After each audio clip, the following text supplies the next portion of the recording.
আজকে কিন্তু আমি পাসপোর্ট ভিসা ছাড়া ইন্ডিয়ায় চলে যাব আপনাদের সামনেই। এই যে দেখেন, আমি এখন কিন্তু ইন্ডিয়াতে প্রবেশ করেছি অলরেডি। কারণ কি বলেন তো? কারণ হচ্ছে এটা ভারত আর বাংলাদেশের ১ নাম্বার প্লেয়ার, সীমান্ত আর কি, সীমান্ত প্লেয়ার এটা। তো এই প্লেয়ারের এই সাইডে কিন্তু আমি এখন বর্তমানে কিন্তু বাংলাদেশে আছি, আর আমি একটা পা বাড়ালেই ইন্ডিয়ায় চলে আসছি। তো এই জায়গাটা আসলে খুবই ভালো লাগলো যে ইন্ডিয়া আর বাংলাদেশের এক পা দিলেই আমরা কিন্তু দুইটা দেশ কভার করতে পারছি। তো এই সাইডে যে ধানগুলো দেখতে পাচ্ছেন, এই ধানের হচ্ছে অর্ধেক কিন্তু ইন্ডিয়ায় পড়ছে, আবার অর্ধেক বাংলাদেশে। আবার ওই পাশে একটা মসজিদ দেখতে পাচ্ছেন, এই মসজিদটা কিন্তু হচ্ছে বাংলাদেশ থেকে মানুষজন ওখানে গিয়ে নামাজ পড়ছে, আবার কিন্তু তাদের দেশে ফিরে আসছে।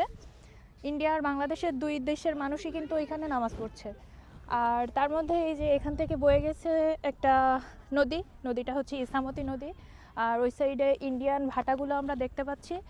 আর শেষ বিকেলে সূর্যের সোনালি আলোটা যে রিফ্লেক্স করছে, এটা অস্বাভাবিক সুন্দর লাগছে। আর এখানে একটা গ্রাম দেখতে পাচ্ছেন, এই গ্রামটা কিন্তু একটা অদ্ভুত গ্রাম। অদ্ভুত বলার কারণটা এটা যে এই গ্রামে বাংলাদেশ এবং ভারতের দুই দেশের মানুষই একসাথে বসবাস করে। ওই যে দূরে দেখতে পাচ্ছেন একটা কাকি বসে ধান ঝাড়ছে, তো উনি কিন্তু ইন্ডিয়ান একজন মানুষ।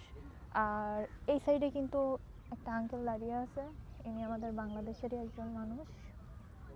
আর এখানে একটা জিনিস দেখতে পাচ্ছেন, সেটা হচ্ছে বাংলাদেশের হাঁস কিন্তু ইন্ডিয়ান ধান খেয়ে চলে যাচ্ছে।